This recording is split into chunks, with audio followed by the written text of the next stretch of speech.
Muy buenas tardes a cada uno de ustedes. Es un gusto para nosotros darles la más cordial bienvenida a nuestro conversatorio Bitcoin, Moda o Revolución Financiera. Como siempre, este School of Management causa tendencia con este tipo de temas que desarrollamos para nuestra comunidad educativa. Así que estamos seguros que vamos a tener un excelente tiempo. Los invitamos a que se pongan cómodos y que nos acompañen en este conversatorio. Quiero compartirles que este evento está siendo grabado y lo estaremos publicando en nuestro canal de YouTube, así que los invitamos a que se puedan suscribir. Nos encuentran como ESI School of Management. Así que tengo el agrado en esta tarde de compartirles que nos estará acompañando en este evento dos panelistas invitados. Les presento al doctor Carlos Romero desde El Salvador. Él es doctor en negocios internacionales y experto en economía, miembro del Faculty ESI y consultor independiente. Asimismo, nos acompaña el magíster Roberto Orellana desde El Salvador, experto en transformación digital, negocios y estrategia, miembro del Faculty ESI, consultor independiente y emprendedor digital. Para este evento, pues quiero compartirles también que será conducido por la magíster Claudia Cifuentes, directora ejecutiva de ESI School of Management, especialista en desarrollo de negocios, miembro del Faculty ESI, consultora, y en esta ocasión, pues ella será la moderadora. Así que magíster Cifuentes, doctor Romero y magíster Orellana, bienvenidos y dejamos el espacio. Bueno, muchísimas gracias, Dulce, gracias por la intro y gracias a todos por estar conectados. Tenemos una muy buena audiencia la noche de hoy. Quiero comentarles que este evento no está llegando únicamente a nuestra región centroamericana, sino que también está siendo transmitido a muchos países de Latinoamérica. Es un tema que tiene mucha importancia, mucha relevancia y pues estamos muy contentos de que nos complace mucho de que nos acompañen. Algunos detalles antes de iniciar, pues ya sabemos que estos entornos virtuales nos permiten comunicarnos, compartir esta información de valor y la cual es la principal intención de este conversatorio, ¿verdad? Un poquito acerca de la dinámica. En este entorno virtual, pues muchas cosas pueden suceder, así que agradecemos de antemano su comprensión por cualquier eventualidad de conexión, ¿verdad? Que eso es importante. Vamos a tratar de abarcar los temas que tenemos preparados para ustedes en alrededor de 1 hora 30. Sin embargo, vamos a tratar de ir incluyendo algunos aspectos de lo que ustedes están compartiéndonos desde ya. Por lo tanto, vamos a tratar de llevarlo en el hilo conductor que tengamos para que se genere mucho valor. Y vale la pena hacer la anotación y puntualizar en que los temas que estamos tratando en este conversatorio desde ese School of Management no tienen ninguna inclinación política ni partidaria. Realizamos esto con fines de formación y aporte profesional, ¿verdad? Nuestra perspectiva es que todos conozcamos que la adopción de esta transformación digital que tanto hemos escuchado en este último año tiene un fuerte impacto en los negocios y nos llegó la hora a todos, ¿verdad? Entonces, algo muy importante y una buena noticia que quiero compartirles es que los que nos acompañen hasta el final del conversatorio van a tener la oportunidad de recibir el día de mañana un ebook con información de valor acerca del tema del Bitcoin para que podamos seguir compartiendo. Así que este espacio sea un espacio de conocimiento, de aprendizaje, de crecimiento profesional para todos. Compartan valor, compartan la información en sus redes sociales, ayúdennos a difundir positivamente cómo podríamos hacer de esto que está sucediendo en la región algo que pueda generar valor para todos. Así que esto es alguna de las pequeñas reglas de lo que vamos a manejar. Desde ya agradezco a los que ya están participando y agradezco mucho a la presencia del doctor Romero y de Roberto Orellana en este sentido, porque ellos tienen mucho valor para nosotros la noche de hoy. Sin más preámbulo, para poder contextualizar un poquito y resumir de cierta forma y llevarnos a todos al mismo nivel de conocimiento, me voy a permitir compartirles un pequeño video, ¿verdad? Espero que lo puedan visualizar bien. Recuerden que el internet que cada uno de nosotros podría pues tener ciertas connotaciones para visualizarlo correctamente, pero es un corto video para podernos poner a todos en contexto de qué es lo que estamos evaluando la noche de hoy. Así que veamos.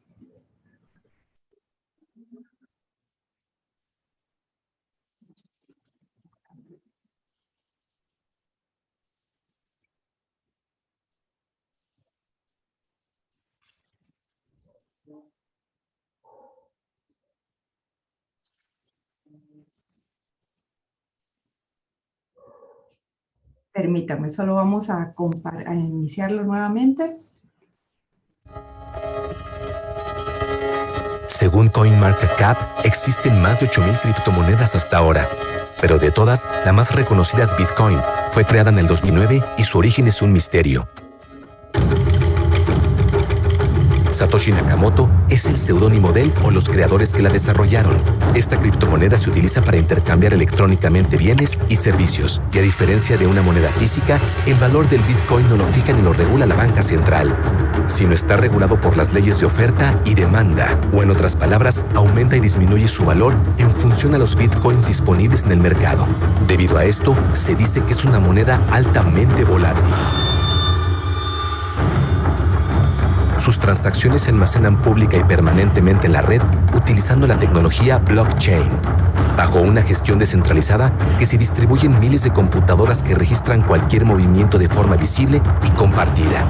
Los miembros de la red, conocidos como mineros, compiten entre sí verificando transacciones y resolviendo complejos criptogramas en computadoras superpotentes, lo que a su vez consume enormes cantidades de energía en granjas mineras. Bitcoin, moda o revolución financiera.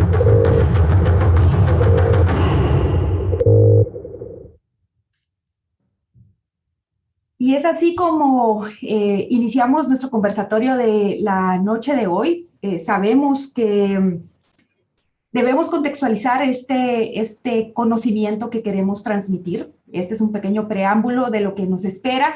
Y nuestros invitados de esta noche, aunque tienen una amplia visión global, residen en El Salvador, por lo que comparten lo mejor de ambos mundos en este momento. No solo viviendo la iniciativa de una adopción de Bitcoin como moneda de curso legal, sino que también con una visión amplia y un enfoque amplio a los negocios, que es lo que queremos transmitir. Hablemos de hechos, ¿verdad? Partamos de un principio. Hay aspectos que se evidencian y que no vamos a evaluar si son buenos o malos, sino que son simplemente los hechos, ¿verdad? Esos facts que se visualizan en el momento. Sabemos que la respuesta a lo desconocido siempre es el caos, es miedo, ¿verdad? Entonces, lo que queremos hacer desde este momento es aportar nuestro granito de arena para que este conocimiento acerca de lo que está sucediendo regionalmente pues sea público y nos permita tomar decisiones acertadas. Hablemos de hechos, 5 hechos importantes de cosas que están sucediendo. Número 1, el órgano legislativo de El Salvador aprobó la madrugada del miércoles 8 de junio la ley que convierte al Bitcoin en una moneda de curso legal, igual al dólar. Es una decisión que se catalogó como histórica, ¿verdad? Un segundo hecho, la situación de El Salvador en cuanto a indicadores, pues nos permitiría conocer un poquito qué tanto efecto esto puede tener y qué tanto impacto puede tener dentro de la sociedad. Según el Banco Mundial, en datos estadísticos oficiales, nos dice que El Salvador indica que tiene un 34% de penetración de Internet dentro de su población, en la cobertura, y que tiene una escolaridad promedio que se ubica en 7 años, acorde a CEPAL. ¿Por qué contextualizamos esto? Porque es importante conocer cómo va a recibir la población y cómo recibe el resto de la sociedad este tipo de noticias. Un tercer hecho que se espera de esta adopción, acorde a declaraciones oficiales de la Presidencia de El Salvador, se indica que un 70% de la población no se encuentra bancarizada, ni tiene acceso a instrumentos financieros. Por lo tanto, la adopción del Bitcoin podría esperar que mejore un 25% el PIB gracias a los beneficios de las remesas en el tiempo. Otro hecho que está sucediendo son los constantes análisis económicos, financieros, sociales en el ambiente. Y un estudio reciente, ¿verdad?, por un economista en la Universidad Johns Hopkins en Estados Unidos, sobre la ley del Bitcoin nos dice que para El Salvador probablemente sería difícil cumplir con 27 puntos del Grupo de Acción Financiera Internacional GAFI. ¿Qué es lo que regula esta acción? Es supervisión, es cooperación internacional y, por supuesto, muy importante, la administración del riesgo, ¿verdad?, el riesgo país. Y el quinto hecho que estamos observando, El Salvador es el primero y único país a nivel mundial que está adoptando el Bitcoin como moneda de curso legal. ¿Esto es bueno? ¿No es malo?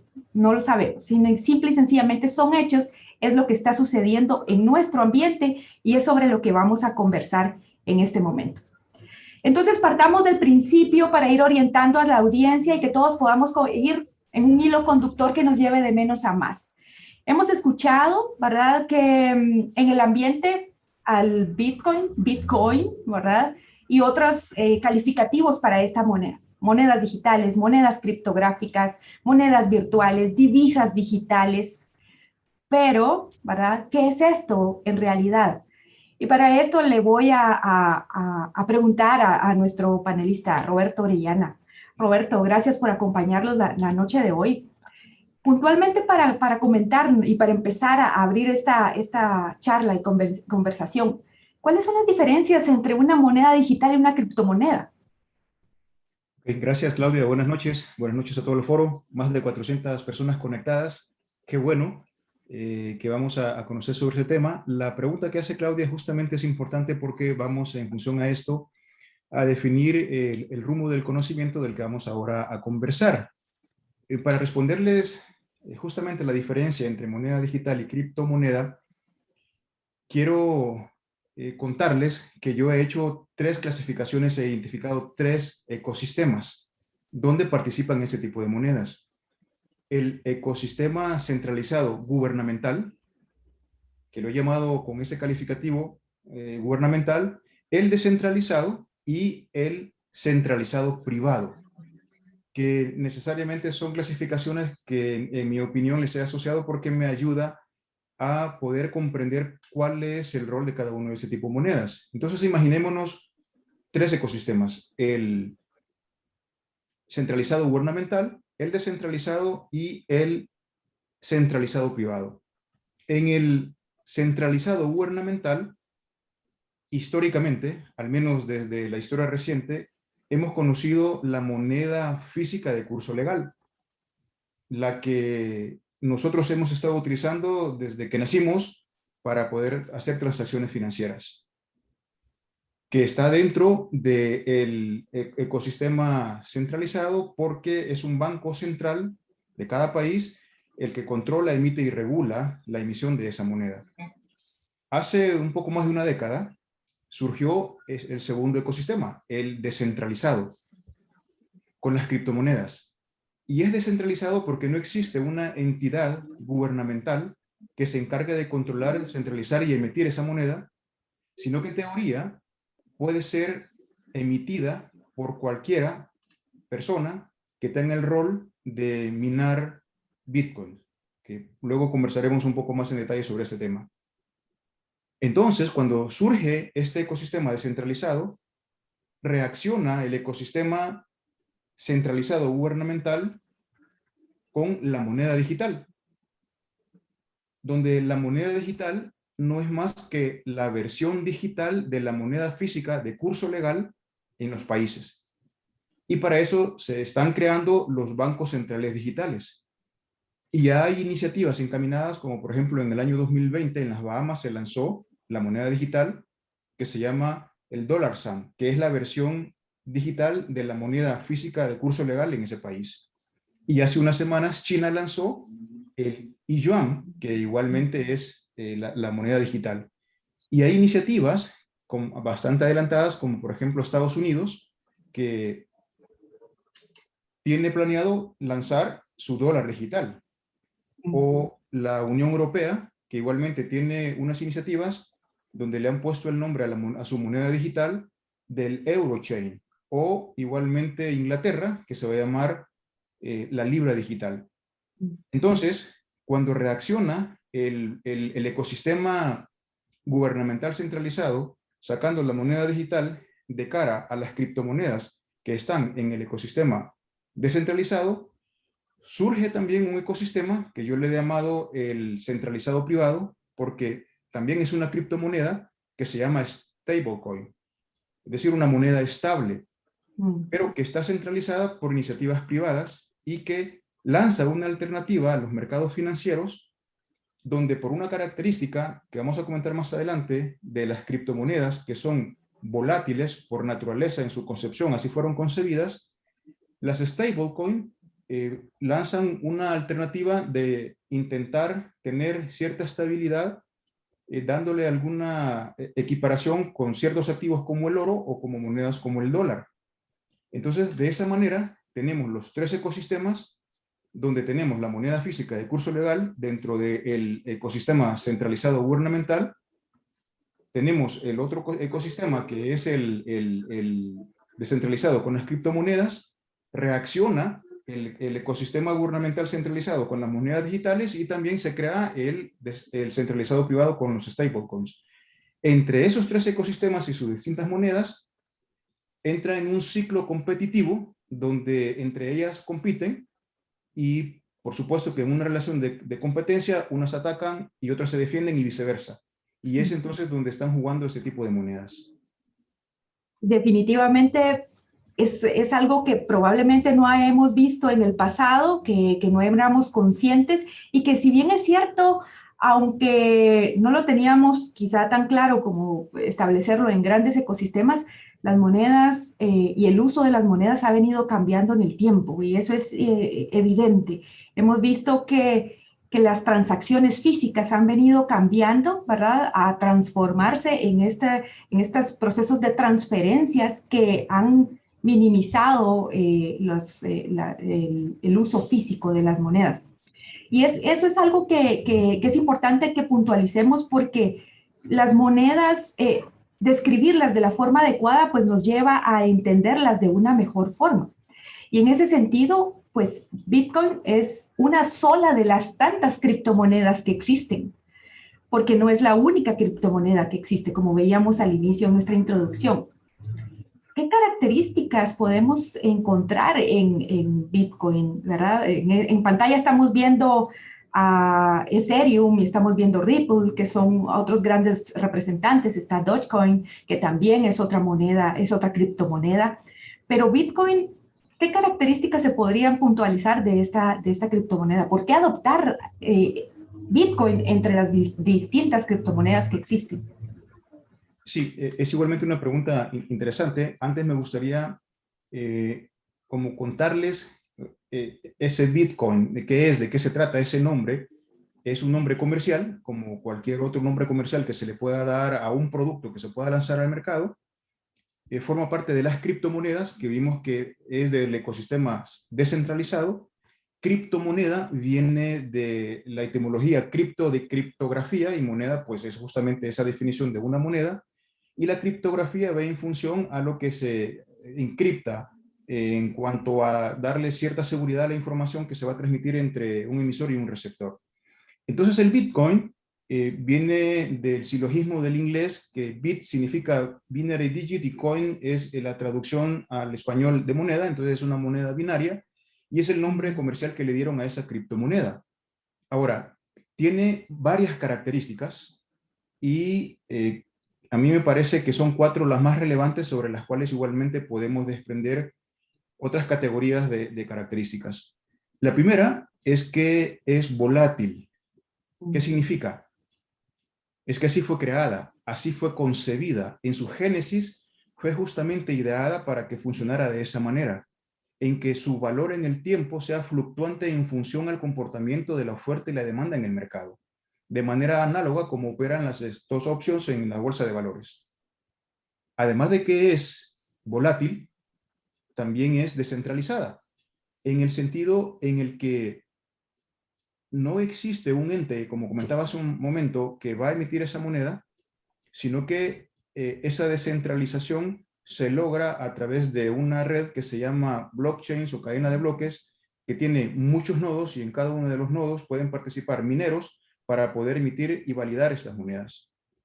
Además de que es volátil y es descentralizada, también se caracteriza porque no existen intermediarios. Y la inexistencia de estos intermediarios financieros eventualmente también refleja otros hechos que podríamos, en función al criterio y al prisma como queramos verlo, como un beneficio o como una desventaja. ¿En qué sentido? Al no haber una intermediación financiera, las comisiones asociadas a dicha intermediación tienden a cero o a desaparecer. Entonces aquí podría ser una ventaja para quienes hacen las transacciones, pero una desventaja para el ecosistema centralizado gubernamental que acostumbra a tener una comisión asociada a ese tipo de transacciones. Entonces, por eso decía, depende de qué prisma se quiera ver. Igualmente, al no existir intermediación financiera, el tiempo de las transacciones se reduce, porque ya no hay un intermediario entre el emisor y el receptor, sino que directamente se hacen y se liquidan las transacciones entre ellos. Ahora, esto también deriva en una característica importante, y es en que tampoco va a existir un intermediador parecido de manera análoga a lo que hemos estado acostumbrados en el sistema tradicional del ecosistema centralizado, donde en el sistema financiero los distintos proveedores de servicios ponen a disposición varios recursos de atención al cliente en función a las incidencias que se puedan tener. Llamamos a un número telefónico, escribimos a un WhatsApp y nos atienden. En cambio, al ser descentralizado, es necesario, y también no tener intermediarios, es necesario que investiguemos cómo vamos a hacer y con qué tipo de empresa vamos a tener el Bitcoin, a transarlo, porque hay, por ejemplo, algunas empresas que directamente dicen en qué regiones nos dan servicio y dan una respuesta de un self-service. Búsquese ayuda por sus propios recursos. Entonces, eso igualmente es una de las características asociadas a que no hay un intermediario. Y la otra es en que no tiene un respaldo característico a las monedas físicas de curso legal o las monedas digitales, que son las versiones digitales de las monedas físicas de curso legal, como el dólar, por ejemplo, que en la historia se respaldaba en el oro y que en la historia reciente se ha respaldado en la fe de la robustez de la economía del país que la emite. En el caso del Bitcoin, eso no existe. Okay. Y esto sería de estas 4 características principales, digamos, del Bitcoin. Y considero que tocamos algunos puntos que son muy importantes, que lo vamos a abordar más adelante con detalle en cuanto a las ventajas que supone el utilizar este tipo de monedas. Nos hace una consulta Giovanni Albanés en cuanto a si es mejor adoptar una moneda ADA en lugar de Bitcoin. La verdad, en realidad, cuando estamos hablando de que criptomonedas tienen las mismas características. Obviamente, Bitcoin todavía es una moneda que está en constantes mejoras, en constantes inclusiones de atributos, por así decirlo. Por lo tanto, cuando estamos hablando de criptomonedas, están teniendo más o menos las mismas connotaciones unas con otras. No podríamos decir que una moneda es mejor que otra porque todas son de código abierto e involucran algunos aspectos importantes. Entonces, Bitcoin es la mayor representante que podemos tener. Y como vamos a ir tratando de involucrar algunas consultas de la audiencia, Raquel Alvarado también nos comparte que si no requerimos tener un banco local para estar afiliado a tener cuentas de Bitcoin. Lo vamos a mencionar mucho mejor en la pregunta que viene en este momento, en donde realmente Roberto nos cuenta acerca de cómo poder hacer uso de las criptomonedas que nosotros podríamos tener, en este caso de Bitcoin, para poder hacer una utilización de esta moneda. ¿Qué pasa cuando yo ya adquirí o quiero adquirir para criptomonedas? Ya sabemos qué son, ¿verdad? Que ya sabemos que existen, ya sabemos que Bitcoin es su gran representante, pero no es el único, ¿verdad? Hablábamos de las 3 que poníamos como ejemplo. Tenemos el ejemplo que nos pone Giovanni Albanés también, que es ADA, ¿verdad? Y hemos visto que desde El Salvador nos lanzan muchas visualizaciones de cómo poder utilizar esto, ¿verdad? Por ejemplo, nos han mandado muchos mensajes de que en la playa del Zonte, en El Salvador, personas del sector informal utilizan Bitcoin para sus transacciones. Utilizan cajeros Bitcoin, se están haciendo instalaciones de cajeros.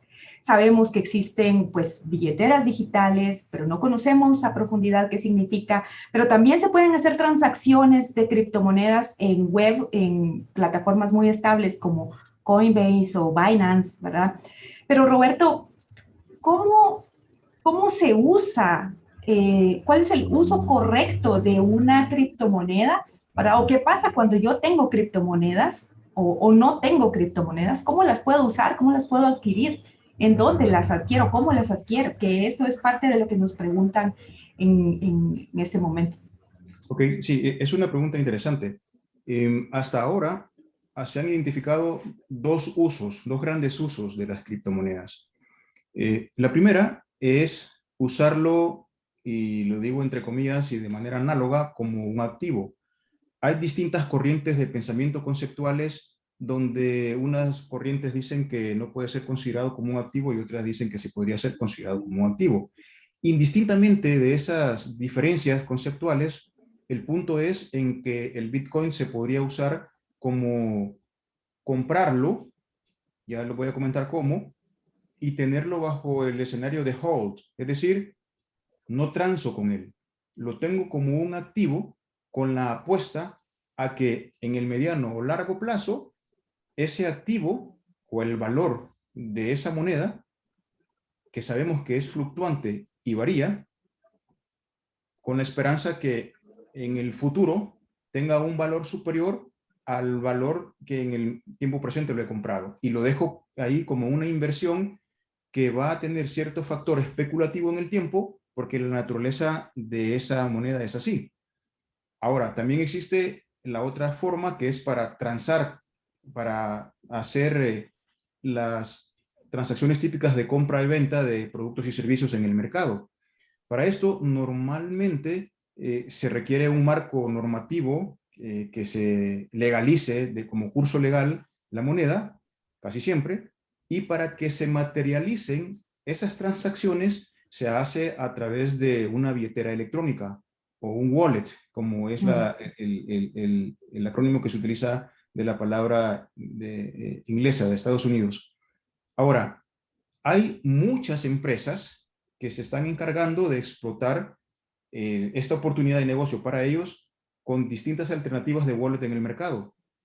Y estas billeteras electrónicas normalmente tienen un, digamos, cuasi formato universal en el sentido de validar todo lo que está asociado al registro de los usuarios a estas billeteras electrónicas. ¿En qué sentido? Por ejemplo, cuando nosotros vamos a un banco, al sistema centralizado gubernamental, donde vamos a abrir una cuenta de ahorros, nos solicitan cierta documentación para validar que precisamente nosotros somos quienes decimos ser.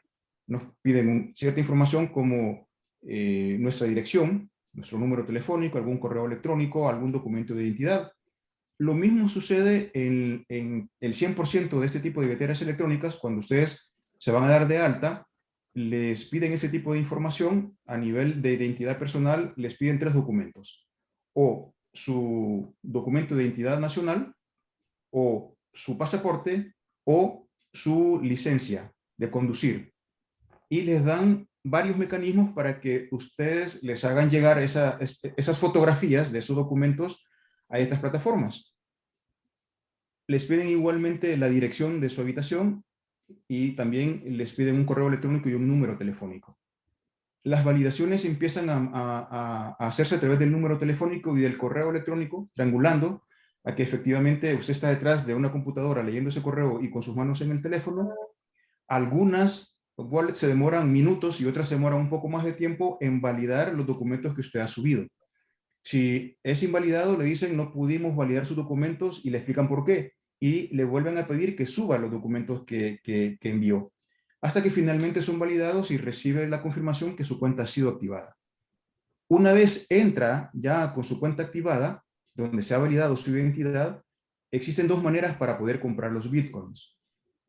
La primera es asociar una cuenta de ahorros, donde usted tiene la moneda legal física de curso legal en su país, por ejemplo los dólares, y usted dice voy a comprar con estos dólares, como cuando hace una compra en línea, el equivalente en criptomonedas. Y luego también está la segunda forma en que usted puede comprar a través de una tarjeta de crédito, que le hacen los cargos a las tarjetas de crédito y entonces usted compra el equivalente de ese cargo en la moneda de curso legal, el equivalente en bitcoins. Aquí es necesario considerar algo.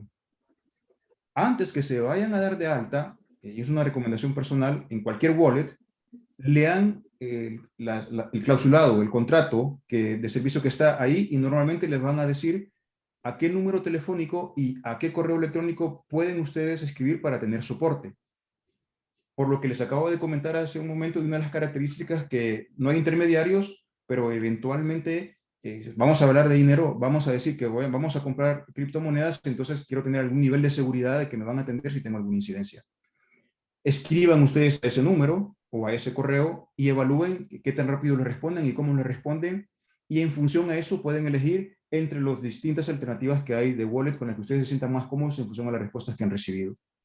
Y ahí también se van a dar cuenta de cuáles son las comisiones que existen para poder comprar las criptomonedas. Normalmente esas comisiones son más altas cuando se hacen cargos a tarjetas de crédito que cuando se hacen los cargos a las cuentas de ahorro para comprar esas criptomonedas. Ahora bien, como hay cualquier cantidad de wallet y cualquier cantidad de empresas que están proveyendo este tipo de servicios, están en una relación de competencia entre ellas. Quieren tener a la mayor cantidad de suscriptores que se están aventurando a este tipo de criptomonedas.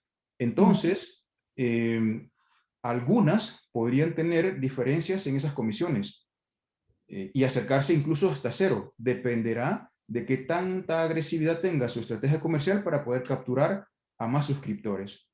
Y también es importante tener en cuenta que la mayoría de estos wallets obsequian milésimas fracciones de Bitcoin en función igualmente a lo agresivo que son y para poder retener y fidelizar más a los clientes que ya tienen registrados. Entonces, esa es la forma en la que se podría usar. Una vez ya yo compré, ya sea con cargo a tarjeta o cargo a cuenta de ahorros, ya tengo mi criptomoneda. Y he generalizado a nivel de criptomonedas porque estos wallets normalmente no están casadas solamente con Bitcoin. Tienen varias criptomonedas con las cuales ustedes pueden transar y pueden comprar. Eventualmente, Bitcoin es la que tiene más market share y la que ha crecido más en el tiempo, pero no necesariamente es la única que ustedes pueden comprar ahí. Y una vez ya lo tienen, pues entonces el establecimiento con el que ustedes van a hacer la transacción de compra-venta podrá tener cualquier otra wallet de cualquier otra marca, la que él haya comprado en función a las averiguaciones que haya hecho para sentirse más tranquilo de que tiene algo seguro, y entre ellas se hablan. Entre ellas se hacen las transacciones y se hacen las liquidaciones de transferencias de dinero o de criptomoneda, dependiendo de la modalidad, para poder hacer el pago y recibir ese pago. Y yo creo que en ese sentido, Roberto, es bien importante remarcar lo que nos comenta en relación a información oportuna, clara, para buscar realmente información detrás de los wallets que estamos adquiriendo. Obviamente, en este caso, en El Salvador puntualmente, se está estableciendo o se está potenciando una wallet específica como de uso promovido por el gobierno, pero es una de las tantas que existen, como bien usted lo menciona. Y otro tema muy importante, estas wallets no van a aceptar únicamente esta única moneda, sino que también, como bien lo menciona, tienen la oportunidad de poder tener otro tipo de monedas. Una de las preguntas que nos hacían es esto, ¿verdad? Pues, ¿en qué moneda es más seguro? La verdad es de que dependerá también de cuáles son mis intenciones al poner mi dinero en este tipo de criptomonedas, y deberé hacer una investigación profunda, ya sea de soporte, servicio, tipo de beneficios, intercambios, etcétera, que yo voy a obtener de la moneda y del wallet que estoy adquiriendo para poder hacer este tipo de transacciones. Entonces, algo que es muy importante que tenemos que remarcar, ¿verdad? Y lo vamos a estar comentando muchas veces, es que Bitcoin es la representante número uno de las criptomonedas porque es con ella una de las que surgen. Sin embargo, hay muchas criptomonedas, ¿verdad? Y pueden ser desarrolladas en el tiempo. No hay un banco que la respalde como una criptomoneda porque es una unidad criptográfica descentralizada, ¿verdad? Entonces, esto nos lleva a hablar en sí de lo que está generando mucha polémica en el ambiente y que realmente, pues, lo que debemos hacer es conocer, ¿verdad? Sabemos que Bitcoin es una visualización que estamos teniendo en el ambiente en este momento en relación a aspectos de dinero. El dinero tiene ciertas características como tal que muy bien lo acuña el Instituto Centroamericano de Estudios Fiscales, que hizo un informe de coyuntura recientemente y habla de las características que debe tener el dinero a nivel de macroeconomía para poder ser considerado como tal, ¿verdad? Debe ser estandarizado, debe ser ampliamente aceptado, debe ser divisible. Debe ser fácil de transportar y no ser fácilmente deteriorable. Obviamente esto nos hace relación a las monedas y billetes en circulación, a las monedas, al dinero fiat que se le conoce, ¿verdad? En su forma final adoptada como, en la economía como dinero. Aparte de estas características, ¿verdad? El dinero debe ser útil para simplificar la fijación de precios, para facilitar transacciones y medios de intercambio, para hacer medios de pago y, muy importante, para hacer depósitos de valor, es decir, para resguardar el valor de intercambio que yo pueda tener y tener poder adquisitivo con el mismo. Dicho esto, ¿verdad? Dicho el tema del dinero y cómo se visualiza y cómo se gestiona, y sabiendo las connotaciones que ya tienen las criptomonedas como tal, doctor Romero, ¿qué significa adoptar entonces una criptomoneda como moneda de curso legal? ¿Verdad? En mute.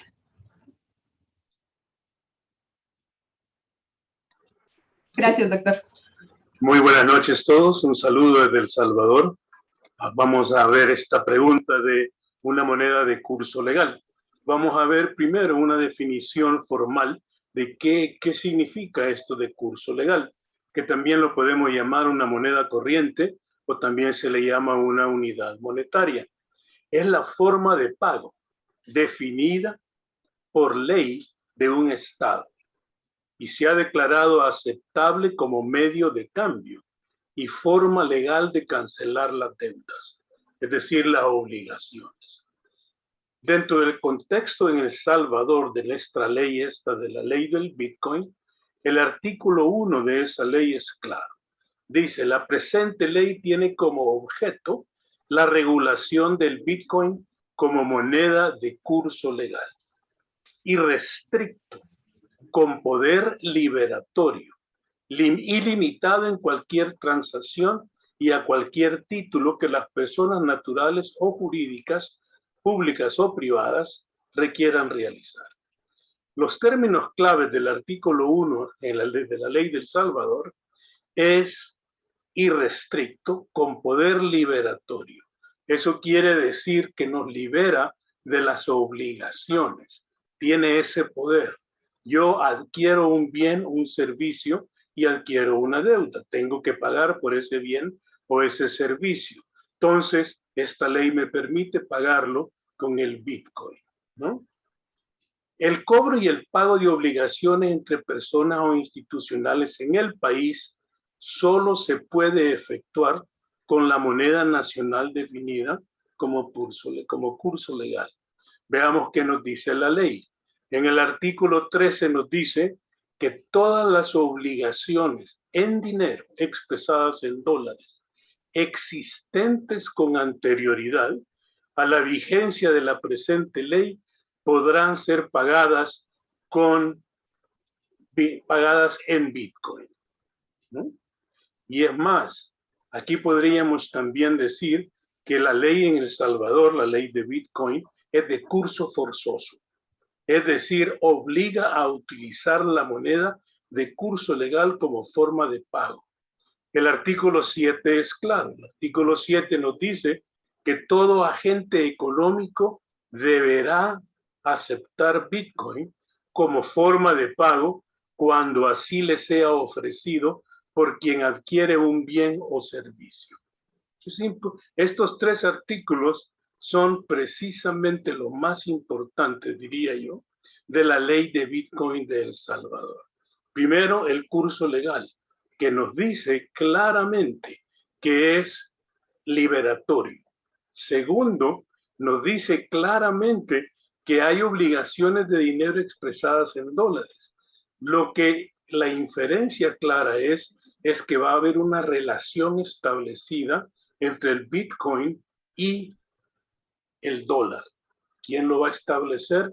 Indiscutiblemente tiene que ser el mercado, ¿no? Y el curso forzoso que nos obliga.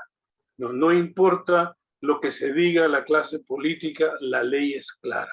La ley dice, tenemos que aceptar el Bitcoin.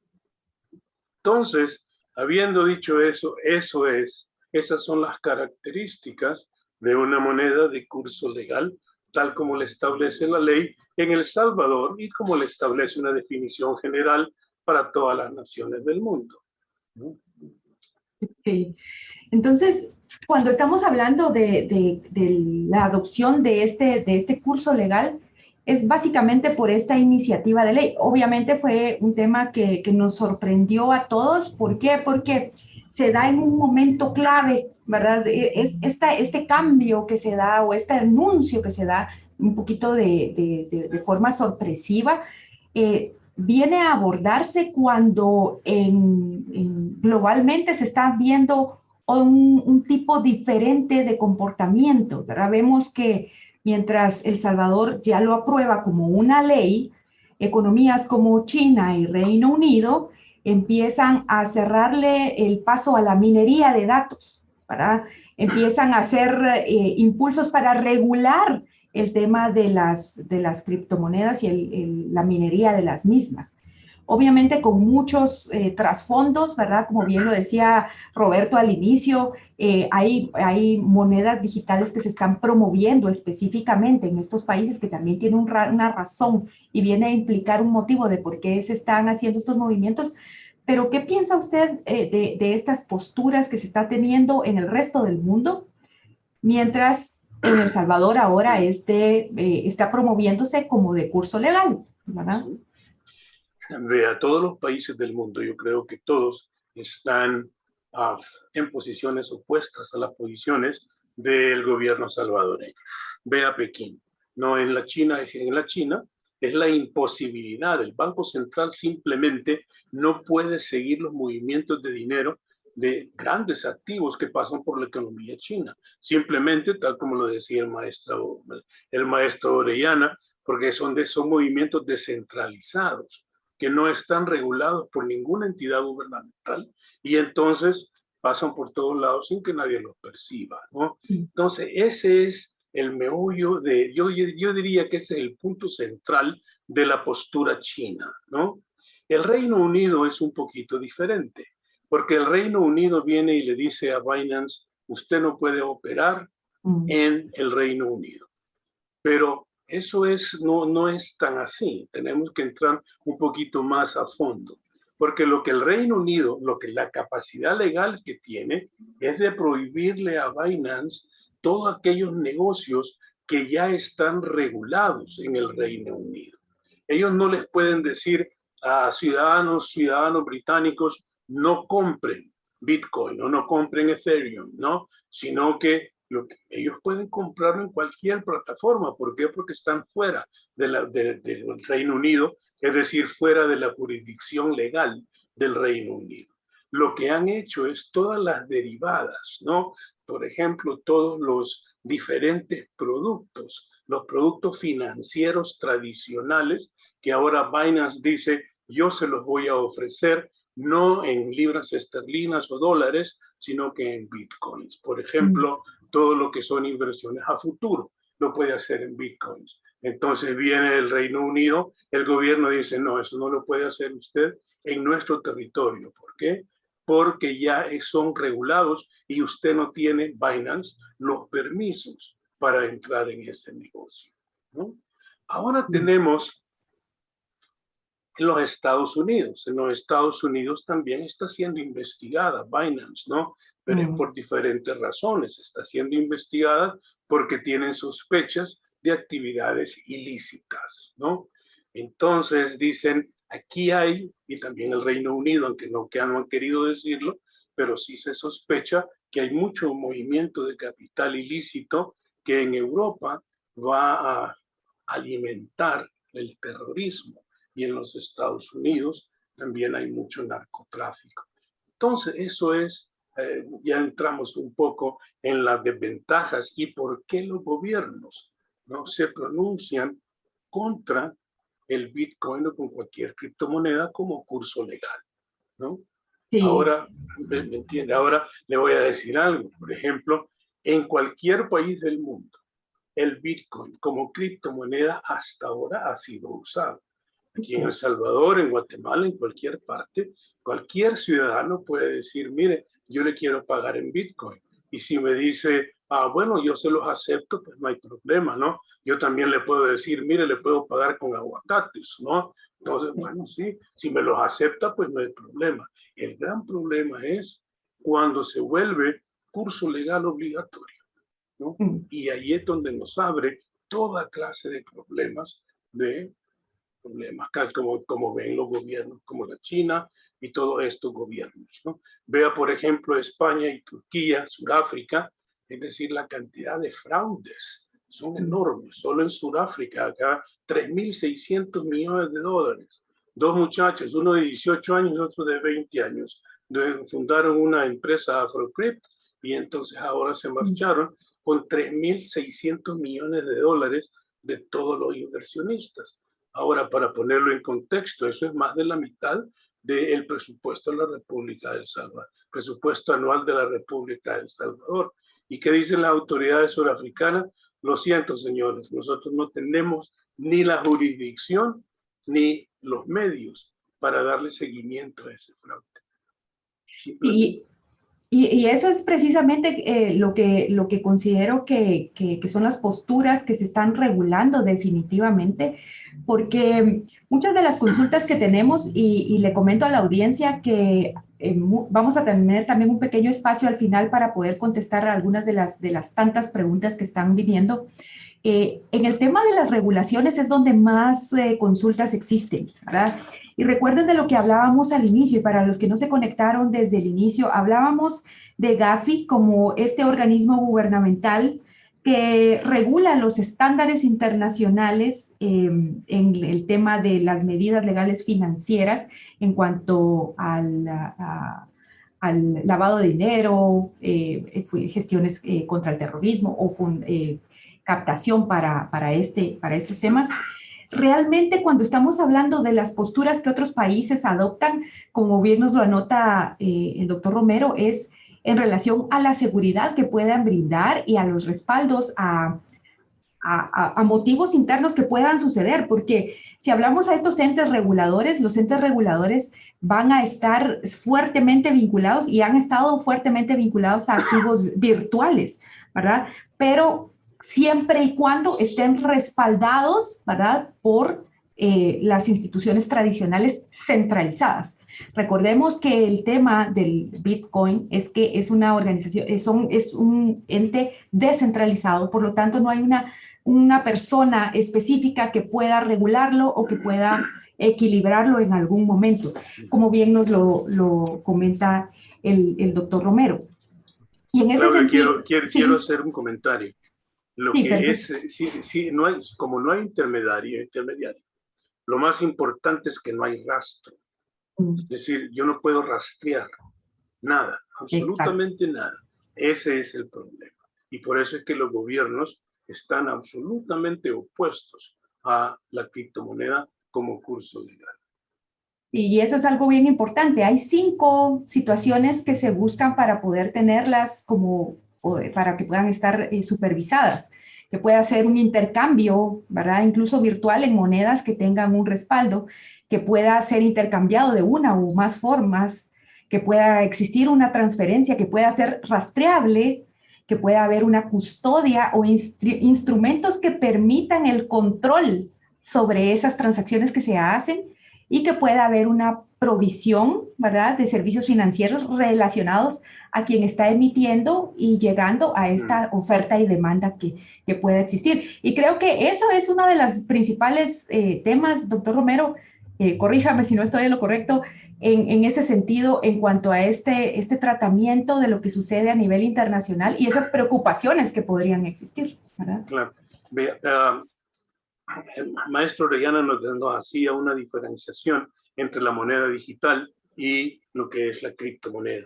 El atractivo principal de la criptomoneda es que no hay intermediarios y es lo que se llama person to person, P2P, ¿no? Entonces, todo es, como no hay un rastro, ese es el principal atractivo. Y ahí es donde viene el gran problema de todas las monedas digitales de los gobiernos, que competir contra la criptomoneda va a ser muy difícil, porque el atractivo de la criptomoneda es precisamente la falta de intermediarios y la falta de rastreo, ¿no? Entonces, pero si la criptomoneda es emitida por un gobierno, entonces es como que es exactamente el equivalente de haber impreso eso en papel, ¿no? En lugar de imprimirlo en papel, pues entonces yo lo voy a emitir digitalmente, pero la naturaleza del animal es exactamente la misma. En cambio, la criptomoneda no. Es la falta, esa descentralización, ese es el atractivo. Y eso es algo que atrae a muchos, pero también pues preocupa a muchos. Una de las principales preocupaciones que existe en este tema es la volatilidad. Esa tendencia a subir y bajar bruscamente en cierto periodo de tiempo en cuanto a una moneda que está descentralizada, ¿verdad? Y que afecta directamente la liquidez, ¿verdad? Cuando hablamos de estos aspectos, vamos a ver esta pequeña visualización que tenemos para poder rastrear desde enero a la fecha, ¿verdad? Cómo ha fluctuado la moneda, ¿verdad? En este caso el Bitcoin, llegando a un punto máximo de intercambio de $63,000 por un Bitcoin en el mes de abril, el 13 de abril, y luego pues empezó a movilizarse por lo que se conoce en el mercado públicamente por el efecto Musk. En este caso, Elon Musk con Tesla invirtieron $1.500.000 en Bitcoins en algún momento. Sin embargo, esto fue en abril y en el mes de mayo dieron marcha atrás a estas inversiones y por medio del anuncio de 2 tweets se redujo el valor del Bitcoin en casi un 40%. Eso es volatilidad, ese cambio que existe rápidamente en el tiempo.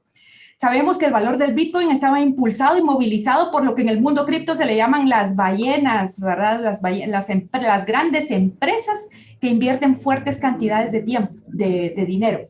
En este momento, ¿verdad? A unos minutos antes de que empezáramos este conversatorio, un Bitcoin está cotizado a $34,500 por un Bitcoin, ¿verdad? Esto lo lleva a una posición en donde pues está muy similar a lo que sucedía en enero, ¿verdad? De este año. Pero hay que hacer notar que aunque esta volatilidad es amplia, es grande, ¿verdad? Las personas que pudieron haber invertido en algún punto en estas criptomonedas, por ejemplo, alguien que invirtió acá, de acá a este punto, pudo haber ganado. Y aunque haya perdido algún porcentaje, aún representa una ganancia para quien haya invertido en este punto.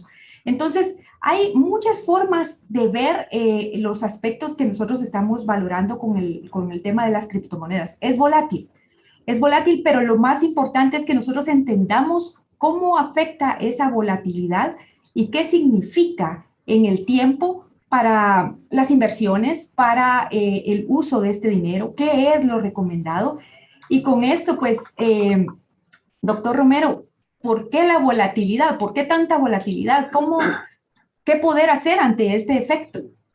Yo le diría, aquí tenemos que, en mi opinión, tenemos que hacer una diferenciación en lo que es el uso del Bitcoin como criptomoneda y el uso del Bitcoin como un criptoactivo en el cual yo voy a invertir. Vea, por ejemplo, si yo digo, yo sé perfectamente que el Bitcoin es un instrumento financiero simplemente porque hay dinero involucrado, ¿no? Y está sujeto exclusivamente a la oferta y la demanda, ¿no? Si nosotros vemos, por ejemplo, un gráfico del comportamiento de Bitcoin sobre los últimos 5 años, hay gente que ha hecho mucho dinero, ¿no? Yo le comentaba a usted que un grupo de inversionistas de un muy buen amigo en Connecticut me decía, él es corredor de bolsa profesional y dice, yo recomiendo que el 5% de su portafolio, no más, lo invierta en Bitcoin. Esto fue allá al principio del 2019 y hace unas semanas él dijo, todos los que invirtieron el 5% en Bitcoin, este es el momento de vender, ¿no? ¿Qué quiere decir vender? Retirar todos los beneficios acumulados. Sin embargo, con Ethereum no lo hizo, ¿no? Con Ethereum dice, no, mantenga la posición. ¿Sí? Y con Ethereum y con Bitcoin dice, cuando llegue a 20,000, mi recomendación va a ser de volver a entrar. Pero vea, estamos hablando de alguien que está acostumbrado a lo que es la volatilidad de todos los instrumentos financieros, ¿no? Usted puede ver, por ejemplo, el comportamiento de las bolsas, de las bolsas, ¿no? Las bolsas de valores a nivel mundial en los últimos 10 años. Es decir, esto ha sido una montaña rusa, ¿no? Entonces viene de momento y dice, Trump dijo algo y todos los mercados, las bolsas de valores reaccionaban y nadie se explicaba por qué. Lo mismo sucede con el Bitcoin, ¿no? Es decir, el Bitcoin es la oferta y la demanda. Entonces, vea, por ejemplo, dice el gobierno chino, dice que ya no va a permitir la minería en la China. Entonces, claro que el mercado reacciona. ¿Por qué? Porque el 80% de toda la minería a nivel mundial de Bitcoin hoy día es en territorio chino, ¿no? ¿Pero qué hace eso? Simplemente va a abrir oportunidades en otras partes, ¿no? Pero es ahora cómo nosotros, lo más importante es la parte estructural, ¿no? En este caso de volatilidad, ¿no? Vea, por ejemplo, lo más importante es que en los últimos meses el establecimiento financiero se ha pronunciado a favor de la criptomoneda como instrumentos de inversión, no como instrumentos de cambio. No es decir que yo voy a comprar tomates, ¿no? Sino que como instrumento de inversión. Y estamos hablando del Banco de Nueva York, Mellon, Mastercard, PayPal, que ya sé decir Fidelity, que ha sido el más importante, Fidelity Savings. Entonces vemos que estas JP Morgan, entonces ya son instituciones muy serias que dicen, aquí hay algo, tiene valor. ¿Por qué tiene valor? Porque la definición de valor es muy sencilla, ¿no? Si alguien está dispuesto a pagar por algo, pues hombre, tiene valor, ¿no? Muchas veces nosotros nos quedamos perdónenme la expresión, con la boca abierta, cuando alguien pagó $30 millones por el zapato de un deportista, ¿no? Bueno, pues tiene valor, ¿no? ¿Por qué? Porque alguien estaba dispuesto a pagar por él. Entonces empezamos a ver que ahora el problema es como empresarios, nosotros ¿qué es lo que nos puede llegar a obligar esto de Bitcoin? Yo creo que en una pregunta después lo vamos a atender un poco más en profundidad, pero nos puede obligar a gestionar el Bitcoin como que fuera una moneda inflacionaria y deflacionaria. Vamos a tener que gestionar como que estuviéramos cuando, por ejemplo, en Venezuela y el Bolívar, ¿no?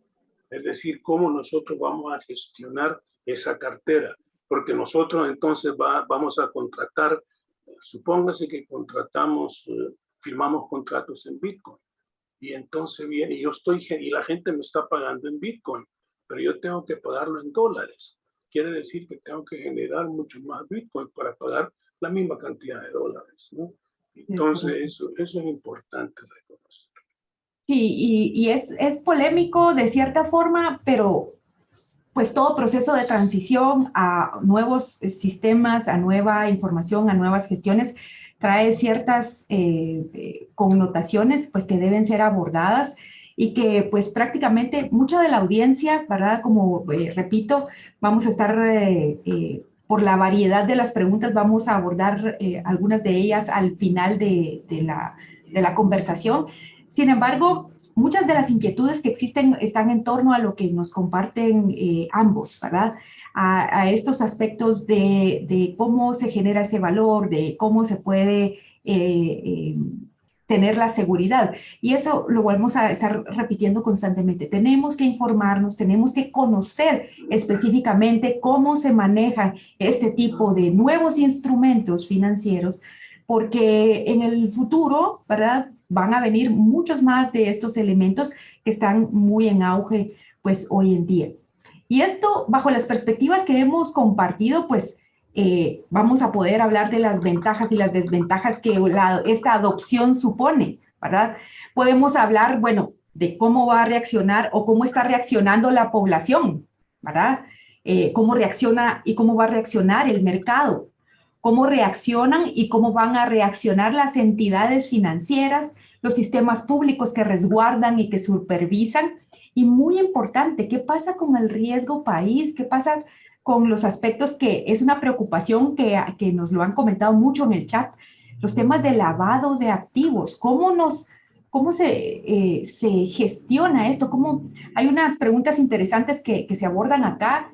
En cuanto a cómo podemos saber que una transacción es transparente o con quien yo estoy haciendo una transacción es transparente. Y esto es importante conocerlo porque nuestra audiencia también nos hace la anotación y es algo que regionalmente vale la pena indicar. Aunque se habla del uso de las criptomonedas y vemos en Colombia, por ejemplo, ejercicios a nivel nacional, incluidos la banca, ¿verdad?, en el tema del uso de criptomonedas, todavía no son aceptadas como de curso legal. De hecho, ¿verdad?, hablábamos en los facts que en febrero de este año en Guatemala la Superintendencia de Bancos acotó que no es una moneda aceptada por su volatilidad y porque no es fácilmente rastreable. Entonces, si hablamos de esas ventajas o desventajas que existen en este caso, Roberto, ¿qué podríamos abordar en este tema? ¿Existen ventajas claras? ¿Existen desventajas claras también en ese proceso?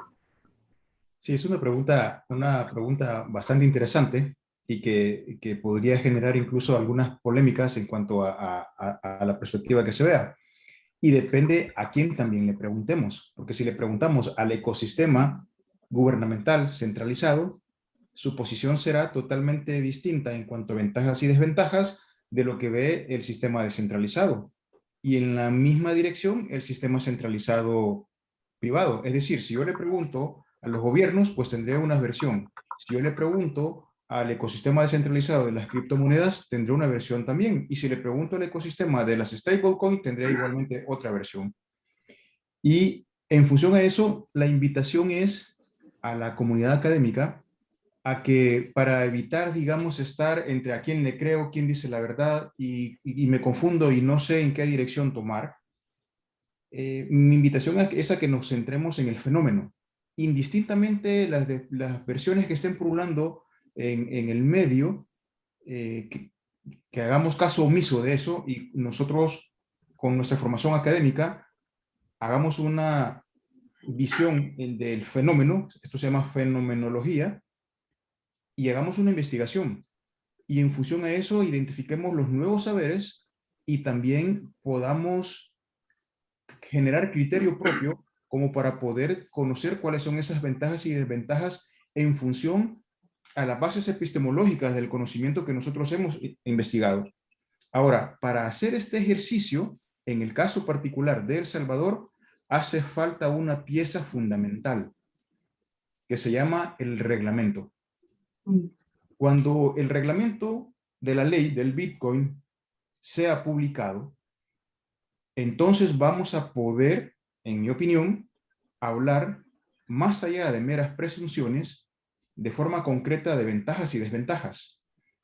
Porque en el reglamento, al menos la expectativa es esa, deben de venir justamente las formas en las que van a regularse ese tipo de aristas que se han comentado, algunas fundadas y probablemente otras no tan fundadas, algunas existentes y otras con apellido de fantasmas, pero que es normal que se den en este tipo de escenarios y que cuando el reglamento se publique, entonces la comunidad académica tendremos la pieza que hace falta para poder despejar ventajas y desventajas de la ecuación del Bitcoin como moneda de curso legal en El Salvador.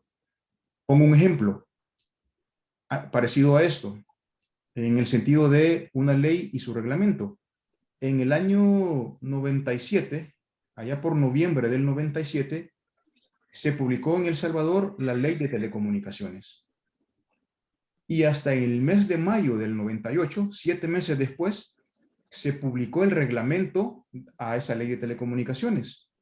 En ese lapso de 7 meses, parecería ser un déjà vu a lo que ahora estamos viviendo, porque justamente en ese periodo, mientras el reglamento no se publicaba, igualmente surgieron muchas dudas, las leyes normalmente no salen perfectas, hay ciertas ambigüedades que terminan igualmente confundiendo más y sobre el cual se genera como combustible para generar cualquier cantidad de ambigüedades y de inquietudes, y que lo mismo está pasando ahora.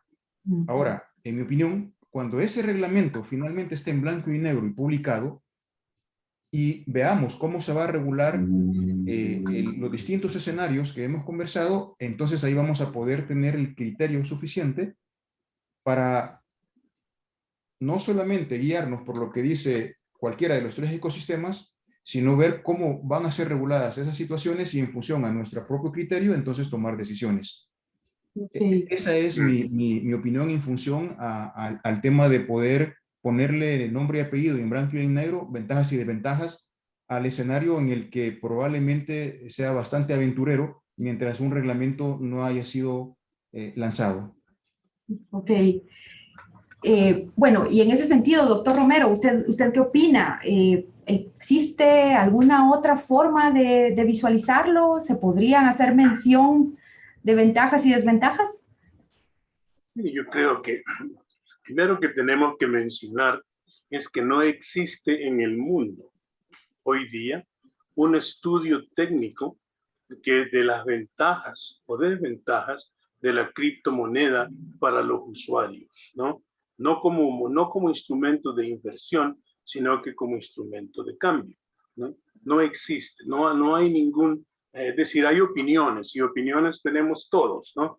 Pero un estudio técnico no existe. Y como bien dice el maestro Elías Orellana, hoy día en El Salvador tenemos un elemento clave que todavía nos falta, que es precisamente la normativa, es decir, la normativa de la ley, ¿no? El reglamento, que supuestamente va a salir de aquí antes de septiembre y vamos a ver qué es, ¿no?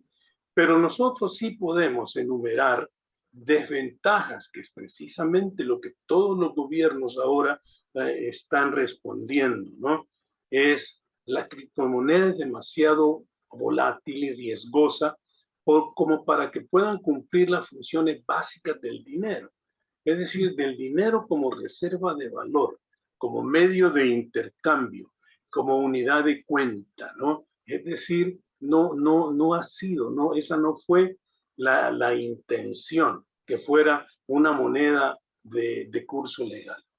Prácticamente nadie a nivel internacional hoy día establece sus precios en bitcoins, ¿no?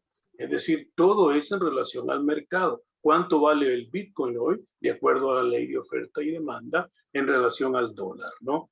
Pocos negocios en el mundo, pocos. Es decir, es estadísticamente insignificante el número de negocios que aceptan el bitcoin como medio de pago. Todo el mundo dice, sí, pero es que ahí hay un cajero, sí, pero cuando usted ve todo lo que es el volumen de transacciones es insignificante, ¿no?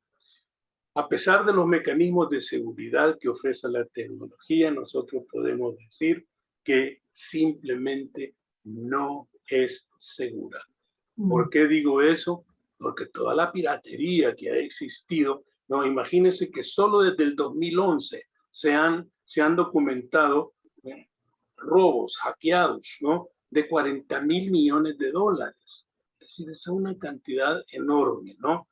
El carácter anónimo, de la criptomoneda nos pone a merced de la delincuencia. El costo de producir criptomonedas es muy elevado, ¿no? Sumamente elevado.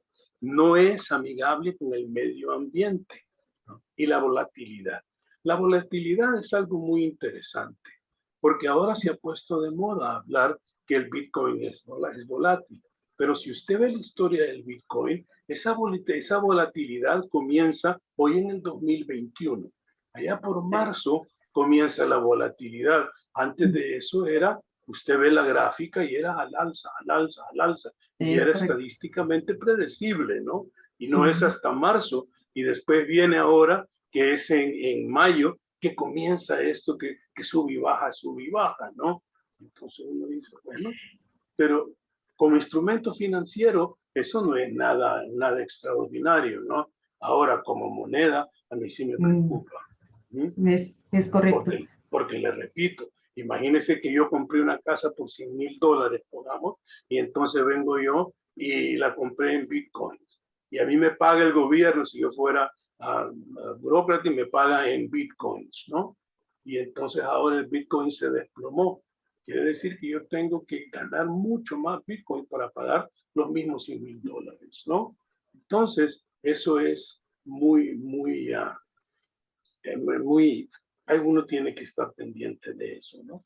Sí. Ahora vea, cuando vi una pregunta, y cuando yo digo que el Bitcoin es caro, es por el consumo de energía eléctrica. Póngase usted a pensar, yo leía hace poco que el Bitcoin, solo el Bitcoin, no algunas otras criptomonedas, consumen ahora el 0.6% de toda la energía producida eléctrica en el mundo. Ese es el consumo de un país como Noruega. Póngase usted a pensar, mucho más que todo lo que consumimos en Centroamérica. Entonces, ese es un gran problema. Sí, definitivamente, doctor, yo creo que podemos extraer mucho de lo que estamos conversando. Y quizá en algún momento, por ejemplo, tenemos muchas dudas, ¿verdad? Bueno, ¿qué ventajas puntuales, qué desventajas puntuales? Yo creo que si pudiésemos concretar, ¿verdad? Creo que El Salvador nos ha dado el ejemplo de la ventaja que podría existir, y de hecho eso es lo que ha sido promovido, ¿verdad? Que no haya intermediarios y que sea fácilmente intercambiable. Eso es básicamente lo que podríamos resumir como ventajas.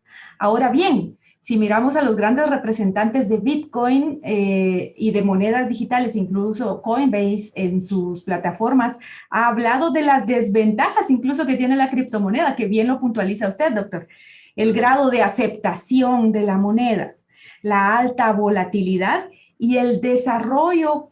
Se dice que Bitcoin es una moneda que todavía está en desarrollo. Es por eso que al principio del conversatorio hablábamos de otro tipo de criptomonedas, porque es una moneda que está en constante desarrollo y que tiene muchas cosas que hablar. Por ejemplo, ¿qué pasa con el minado de la criptomoneda? Se dice que se va a emitir únicamente, ¿qué? 21 millones de criptomonedas, y pues eso también significa que hay un límite en algún momento.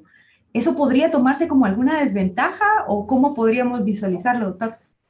Mire, solo antes de contestarle, si me permite, quiero darle una estadística que me pareció sumamente interesante.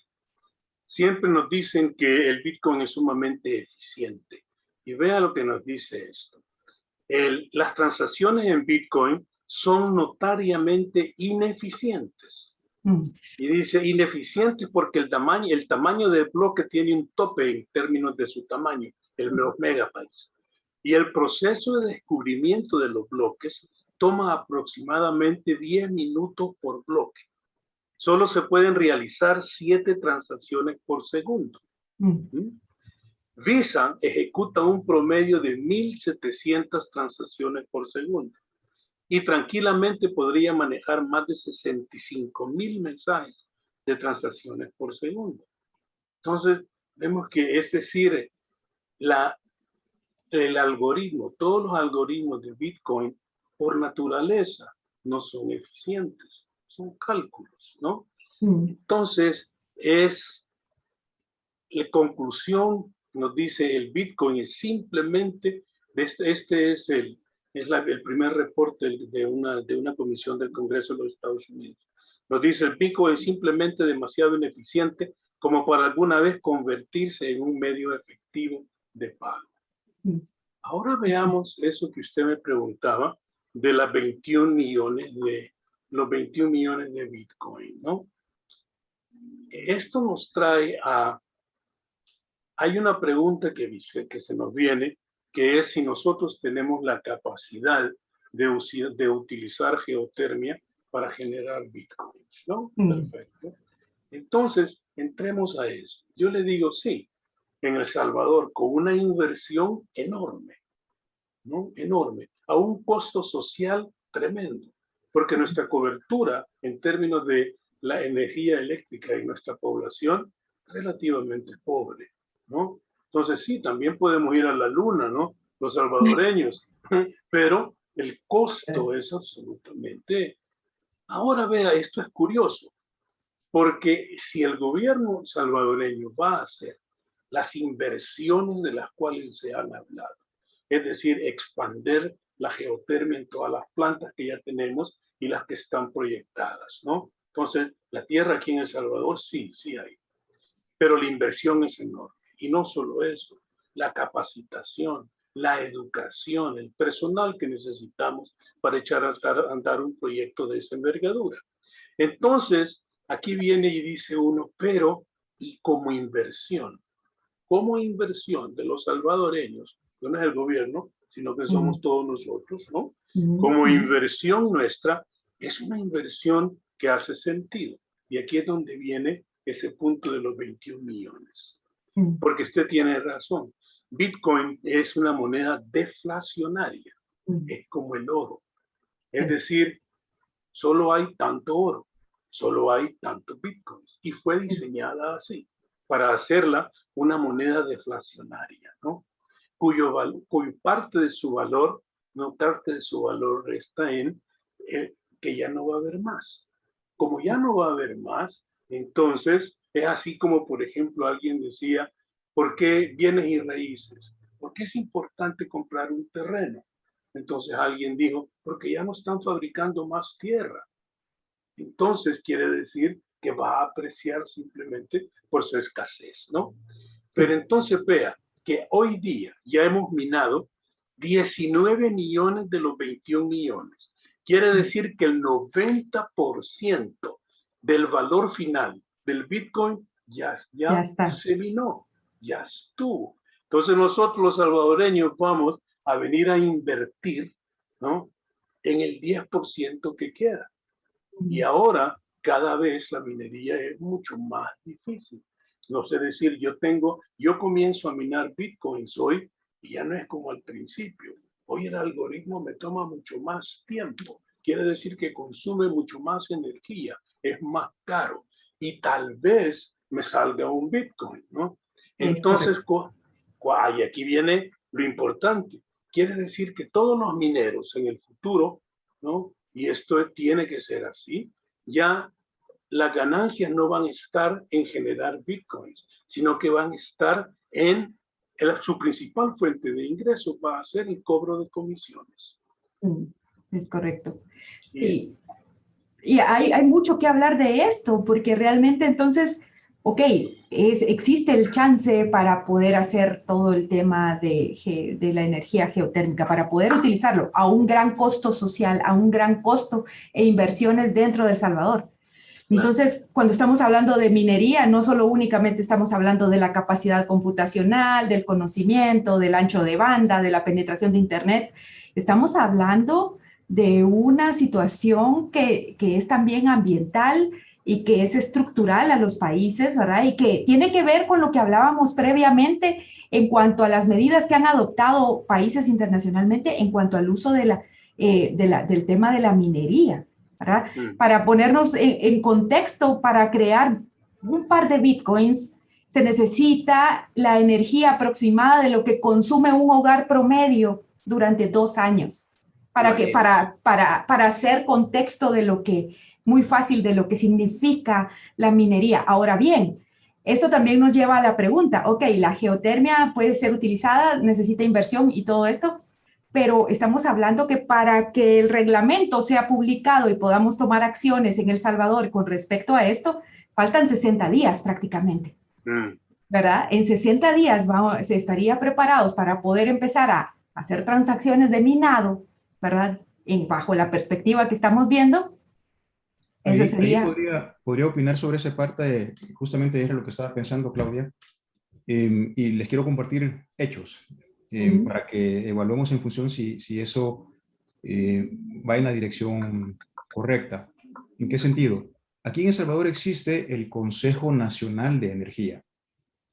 Este Consejo Nacional de Energía tuvo una iniciativa en el año 2019 para poder revisar la expansión de la generación de energía eléctrica en función a la proyección de la demanda entre el año 2019 y el año 2028, distribuido de manera proporcional en función igual a la proyección de las distintas fuentes que iban a participar en la generación de esa energía eléctrica.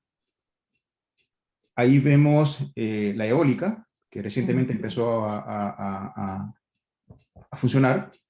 Vemos la geotérmica y vemos las distintas fuentes. Ahora, esta proyección fue hecha en el 2019. No existía en el radar el escenario que en el año 2021 se iba a empezar a destinar la generación de la energía geotérmica para la alimentación eléctrica de todo el ecosistema de minado de bitcoins.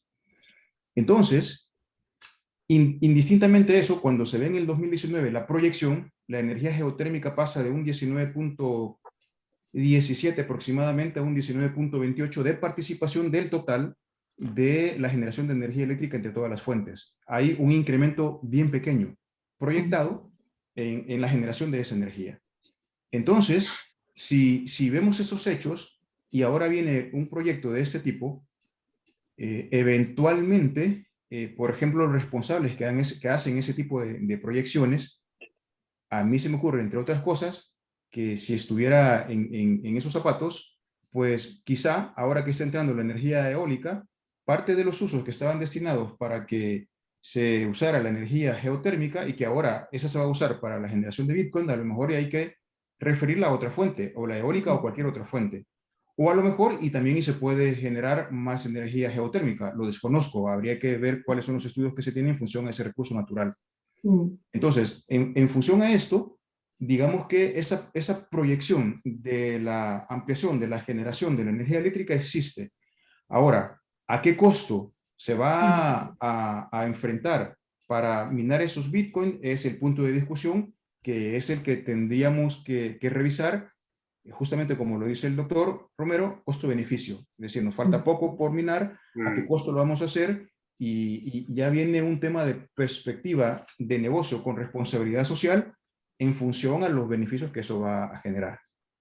Y de hecho, esto pues nos lleva a otra pregunta importante, ¿verdad? El capital intelectual para poder hacer esto. Mucha de la preocupación de la que estamos viendo en nuestra audiencia del día de hoy es muchas preguntas, ¿verdad? Mucho requerimiento de información para poder conocer cómo utilizar, qué hacer, cómo poder sentirse seguros al poder utilizar este tipo de transacciones y hacer este tipo de transacciones. Y un tema importante que también hay que abordar es que no basta únicamente con tener un supercomputador y que pues tener un buen suministro de energía y etcétera, sino que el capital intelectual para hacer ese minado. Bueno, sabemos que las personas que minan criptomonedas pues necesitan conocer de electrónica y necesitan saber de computación. ¿Verdad? El Banco Interamericano de Desarrollo a principios del año en un seminario de talento digital nos hablaba de que existe una brecha de más de 1 millón de personas con conocimientos en aspectos de programación y generación digital en la región latinoamericana para poder funcionar adecuadamente a un proceso de transformación digital, cuando todavía no estábamos hablando de minar bitcoins en esta parte del mundo. La mayor parte de la minería de bitcoin se da en países como China y Reino Unido, que hablábamos que lo están regulando, e incluso en India, que también ya inició un proceso de regulación al minado. ¿verdad? ¿Existe capital intelectual de este lado del mundo, podríamos decirlo así, para poder hacer este trabajo que se espera? ¿Qué opinan ustedes? Yo creo que sí, y lo voy a responder, digamos, desde dos perspectivas. Si lo vemos desde una perspectiva meramente de negocios, hay un capital intelectual que no necesita tener conocimientos profundos, pero sí básicos y sólidos, de los insumos necesarios para poder minar, porque se puede hacer de dos formas. Puede minar en la nube o puede minar con sus propios recursos. Para ambos escenarios, usted no necesita tener, digamos, el conocimiento de programación en blockchains y tampoco de diseño de ingeniería en electrónica en función a la potencia de procesamiento del hardware con el que se va a minar, sino que en estos dos modelos de minería, los proveedores que asisten a estos dos modelos, a los interesados en subirse en esas aventuras, les proveen de unas calculadoras financieras.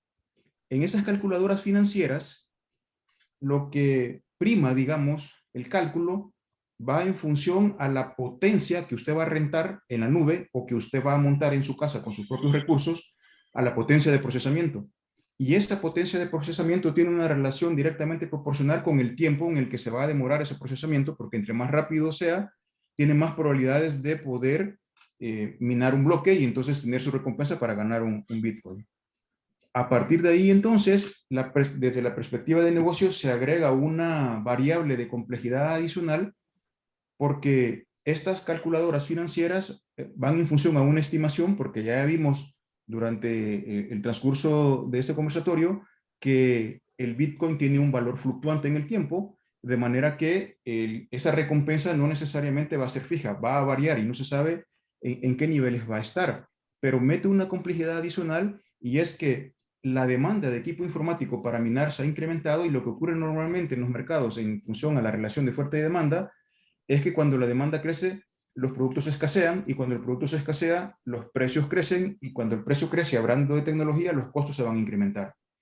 Entonces, el que va a minar datos bajo esta perspectiva, donde lo que hace es rentar en la nube o lo hace por sus propios medios, prácticamente que especula en ese negocio porque no sabe cuánto va a ganar y tampoco sabe cuánto va a invertir porque el costo de esos equipos fluctúa en función a cómo está la demanda de los mismos. Es más, se han dado hasta escenarios de futuros, parecido a las opciones y futuros de los stock options en la bolsa de valores, donde como usted quiere empezar a minar y le dice la empresa a la que le va a vender el equipo para que lo haga en su casa o a la que le va a rentar las facilidades para que lo haga en la nube, le dice, ahorita no tengo capacidad, la voy a tener en 2 meses.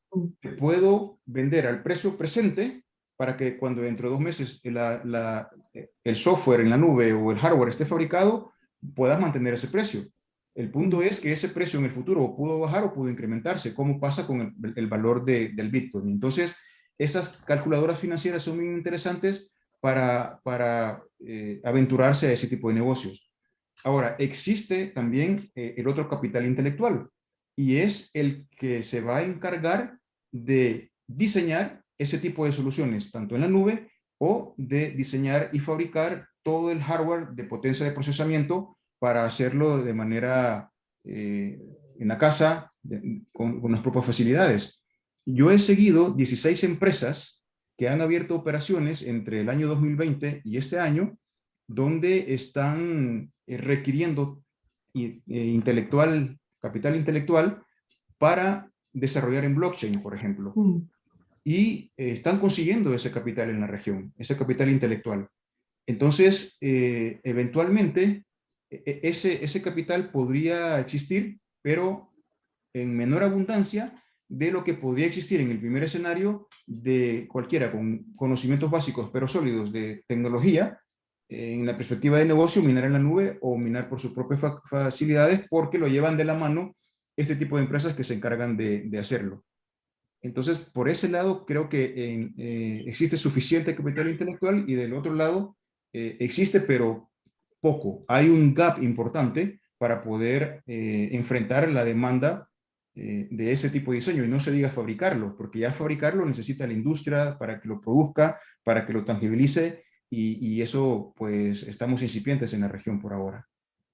Pues sí, la verdad es de que hay bastante que aprender, ¿verdad? Y creo que eso nos ha dejado una buena lección todo lo que hemos estado conversando la noche de hoy. Hay mucha información que tenemos que empezar a adoptar, a reaprender, ¿verdad? En el uso de este tipo de instrumentos. Y yo creo que una pregunta fundamental que creo que todos tenemos esa inquietud, doctor Romero, es ¿qué va a pasar con los negocios, verdad? El Salvador no está aislado únicamente a trabajar internamente. ¿Qué pasa con las relaciones internacionales? Eh, ¿Cómo se tienen que preparar los negocios para esto? Porque, bueno, ok, hagamos el ejemplo claro, ¿verdad? Nosotros en Guatemala no estamos aceptando Bitcoin en la transacción. Y lo que se dice es, ok, si el Bitcoin es una moneda de alto riesgo, que no puede ser rastreable y puede influir en fondos ilícitos, ¿verdad? Para como su origen de trasfondo. Ok, ¿cómo vamos a hacer negocios en la región? ¿Qué impacto tiene esto, verdad? Desde un punto de vista práctico, yo opino que en El Salvador la ley, así como está escrita, y aparte de, como bien decía el maestro Orellana, que carecemos del reglamento, sin embargo, desde un punto de vista práctico, yo creo que tenemos que aceptar que en negocios internacionales es imposible que yo como empresa voy a operar en bitcoins. Tal como le decía antes, la cantidad de negocios en el mundo entero que me permiten pagar en bitcoins es estadísticamente insignificante. Quiere decir que yo tengo que tener los dólares. Ellos van a querer dólares, no bitcoins. El gran problema es cuando alguien viene y nos paga a los negocios salvadoreños en bitcoins, porque me obliga a aceptarlos. Ahora, yo no sé la procedencia. Yo puede ser que estén comprando bienes y servicios en El Salvador con dinero ilícito. Simplemente están tomando dinero mal habido y convirtiéndolo en dinero en nuestro sistema financiero, ¿no? Ahora, el otro problema es que eso nos puede sacar, por decirlo así, todos los buenos dólares de nuestra economía y dejarnos aquí en el país con una cantidad de dólares que ya no es adecuada, ¿no? Porque nosotros estamos aceptando bitcoins y pagando con nuestros buenos dólares todo eso, ¿no?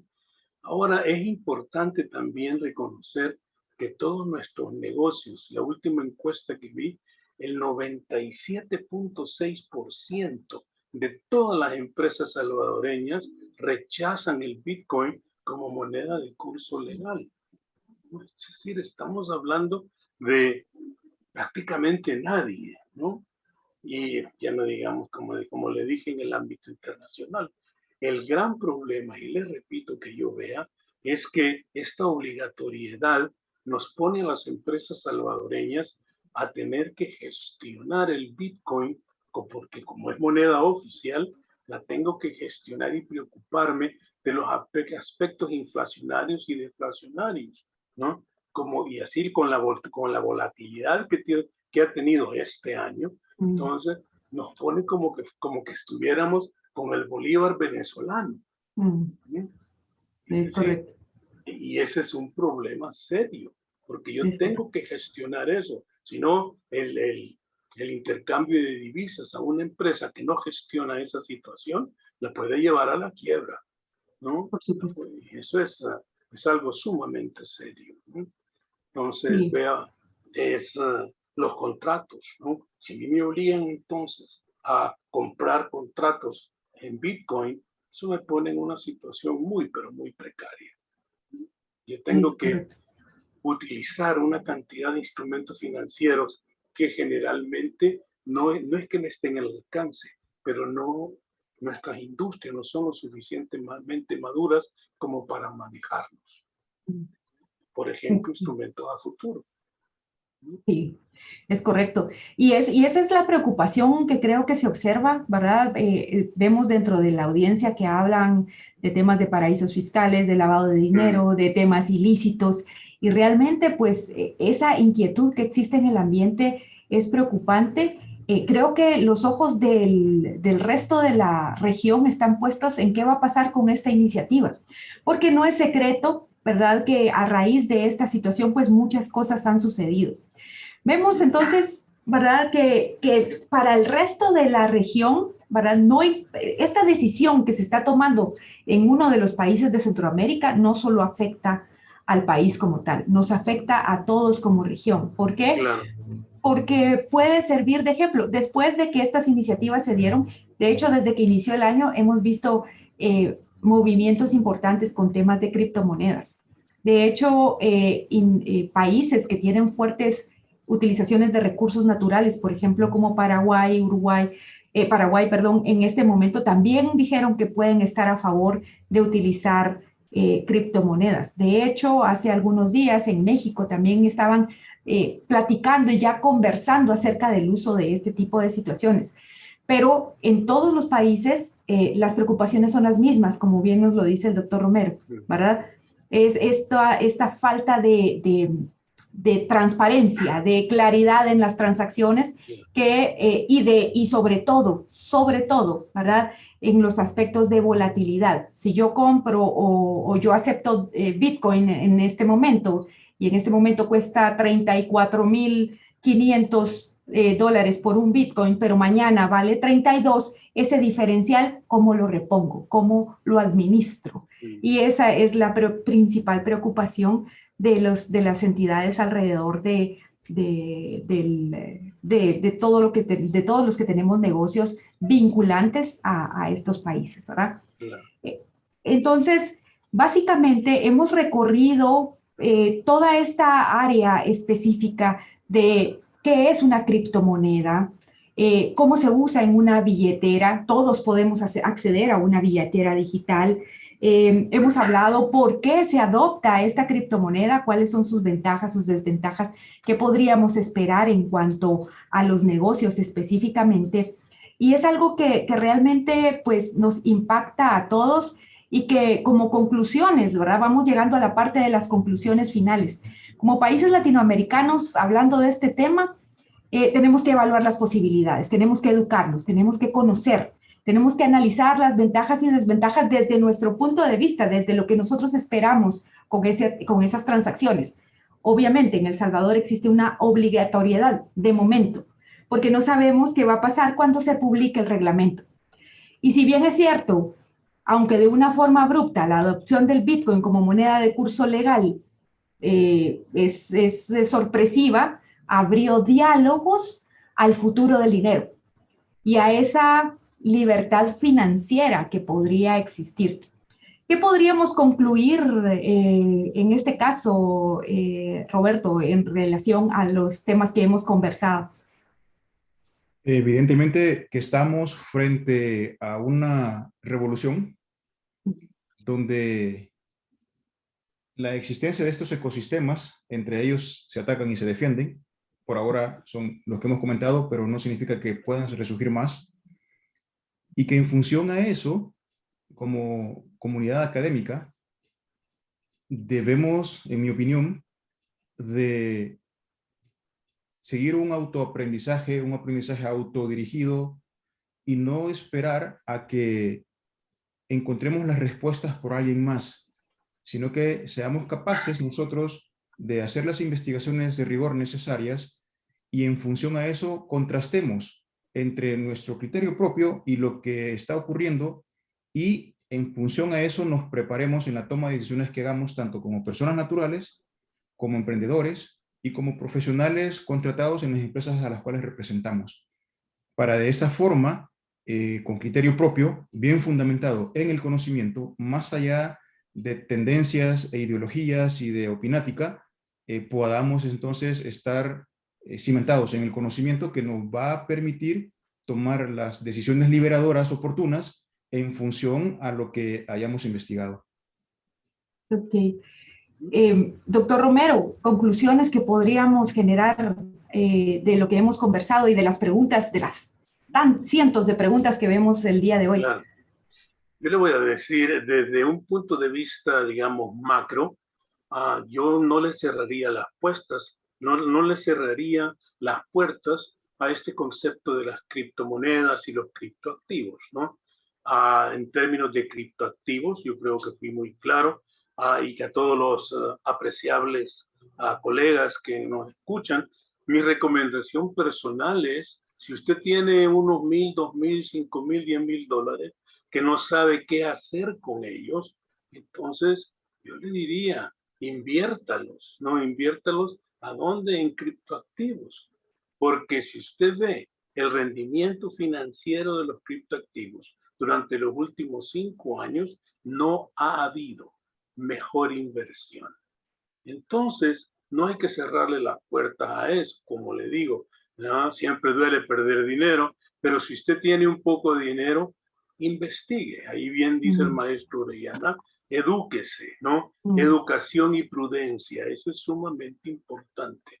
Educación y prudencia, más que todo en temas como este, que son nuevos, toda clase de controversias, como todo aquello que es nuevo, ¿no? Pero como criptomoneda yo creo que todavía estamos muy tiernos, por decirlo así, para formar opiniones, y si no los podemos formar de una manera bien fundamentada, yo creo que lo mejor es evitarlos, ¿no? Todos los países que mencionó a usted, Claudia, que están considerando la criptomoneda, es el común denominador de ellos es que no he visto ninguno que lo esté considerando como curso legal, ¿no? Sino que es simplemente, quiere pagar en Bitcoin, pague. Bueno, eso es ya todo. Veo a Mario, nos dice que es un criptoactivo, ¿no? Un criptoactivo es simplemente un instrumento financiero que tiene valor. Entonces nos dice Bitcoin es un criptoactivo, pero ¿por qué? Es como las acciones de una empresa, parecido, no igual. Pero ¿por qué tiene valor? Porque alguien está dispuesto a pagar por él, ¿no? No existe, pero alguien está dispuesto a pagar por él. Entonces, si usted tiene el registro, usted lo puede vender, usted lo puede comprar, vender, pero yo digo, así si algo nos ha enseñado la historia desde que toda esta criptomoneda es que como instrumento de inversión especulativo es apropiado. Es decir, así como puede perder, puede ganar, como cualquier inversión en este mundo. Ahora, como criptomoneda, que yo voy a ir al mercado a comprar aguacates, no, me parece que todavía no es así. ¿No? Sí, y yo creo que esa es realmente la preocupación de lo que existe, ¿verdad? Vamos un poquito sobre el tiempo, por lo que vamos a responder algunas de las inquietudes y preguntas. Doctor, le voy a trasladar una de las preguntas que creo que por su conocimiento internacional usted lo podría abordar. Y nos preguntan varias veces en relación a la promesa de mejorar el PIB de El Salvador adoptando Bitcoin. ¿Es eso cierto? ¿Es factible? Bien, yo me suscribo a la teoría de que la manera de mejorar el PIB, el Producto Interno Bruto, en El Salvador no es emitiendo otra moneda, es mejorando la infraestructura de inversión, tanto extranjera como local, ¿no? La infraestructura, la logística, todo lo que el inversionista quiere, la seguridad de la inversión, el talento humano, todo esas son las inversiones apropiadas para incrementar el PIB, ¿no? Pero decir que la emisión de una moneda va a incrementar el PIB, yo creo que es bastante temerario. ¿Pero por qué? ¿Por qué se dice eso? Porque estamos diciendo que entonces vamos a construir minería y eso es lo que va a generar todos los empleos adicionales. Bueno, no. Es decir, yo creo que si algo hemos visto hoy es que esto de la minería es algo no solo sumamente complejo, sino que también en términos de costo-beneficio es bastante pobre, los beneficios que uno recibe, dados los costos, ¿no? Entonces yo diría que el PIB, si nosotros en realidad estamos serios de incrementar el Producto Interno Bruto, no solo de El Salvador, sino en Centroamérica, yo creo que ya es hora que nos pongamos serios. A nivel centroamericano, Claudia, le digo, es una vergüenza que tengamos aduanas entre nuestros países. Sí. Con solo quitar las aduanas, el PIB de todos nuestros países se incrementaría. ¿Por qué? Porque el comercio entre nuestros países, nuestros obstáculos, tenemos que remover todos los obstáculos al comercio y al movimiento de talento humano entre nuestros países, ¿no? A mí todavía me parece vergonzoso que hayan ciudadanos guatemaltecos o salvadoreños, diferentes países, que tengan que sacar el equivalente de green cards. No hay sentido. Es correcto. Pero sí, bueno. la verdad es que en general, pues tenemos que pensar que tenemos que modernizar, ¿verdad? Y ese es un llamado quizá a la modernización de todo lo que tenemos alrededor, no únicamente de esto que hoy nos está, pues estamos abordando de alguna forma muy seria. ¿Por qué? Porque hay mucho desconocimiento. Cuando empezamos a gestionar esta charla que íbamos a tener hoy, es básicamente ¿para qué? Para poder aportar desde nuestro punto de influencia qué cosas podríamos hacer para prepararnos, y concluimos en aspectos muy importantes. Debemos prepararnos, debemos conocer. Si ustedes se dan cuenta, somos personas con trasfondos multidisciplinares. Estamos actuando de cierta forma. Dentro del chat ustedes pudieron observar, hay muchas opiniones desde diferentes puntos de vista. Hablaban de wallets, hablaban de preocupación de los tipos de cambio, hablaban de preocupación en cuanto a las transacciones ilícitas, de las cosas buenas, de los aportes, etcétera. Y esto significa que necesitamos actuar en comunidad para poder desarrollar estos conocimientos, para poder adoptar una mejor forma de, pues, si es un tema que es inminente, pues definitivamente tenemos que prepararnos. Por temas de tiempo lo vamos a ir concluyendo, pero algo que es muy importante, quiero comentarles que tenemos alrededor de 61 preguntas, algunas se repiten, algunas las pudimos ir incluyendo dentro de la dinámica del conversatorio, aparte de los chats. Quiero contarles que en las próximas semanas vamos a estar teniendo una segunda edición de estos temas, enfocados no solo a hablar de Bitcoin como moneda, sino que de blockchain, qué va atrás de esto, y de aspectos de ciberseguridad, que es el segundo paso que tenemos que educarnos en medio de un entorno de transformación digital como el que estamos viviendo. Y con toda esta información que tenemos, pues nos respondemos la pregunta, bueno, ¿esto es una moda? Es decir, ¿es un gusto, una costumbre, algo que va a tener un periodo de tiempo y se va a desvanecer? ¿O realmente tenemos frente a nuestros ojos una revolución financiera? Un cambio radical a las instituciones que tradicionalmente conocemos, y que va a ser un evento disruptor que nos va a hacer visualizar las monedas, el dinero, desde otra perspectiva. Eso es algo que tiene que quedar con nosotros, y creo que al final de esto, aunque tenemos muchas dudas aún, sin duda alguna, ¿verdad? 1h30 no es suficiente para poder abordar todos los temas que queremos. Los invitamos a que sigan siendo parte de SC School of Management, que sigan siendo parte de los procesos de formación y educación, como bien lo dice nuestros expositores la noche de hoy. Debemos seguirnos informando acerca de estos procesos de transformación de negocios. ¿Para qué? Para poder tomar las decisiones que sean más certeras en el entorno.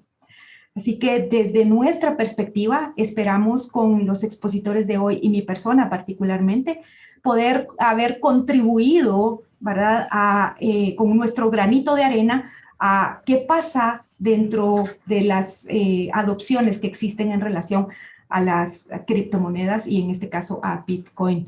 Quiero agradecerle tanto a Roberto Orellana como el doctor Carlos Romero sus intervenciones, realmente muy valiosas, y pues no dudemos que toda nuestra audiencia en cuanto a estudiantes y colegas, docentes y profesionales en este tema, pues saben que estamos a disposición para poder apoyarles, ya sea en los programas de la escuela o como colegas para poder hacer de estos focus group, para poder transformar el conocimiento y llevarnos a un punto mucho más avanzado en estos temas, ¿verdad?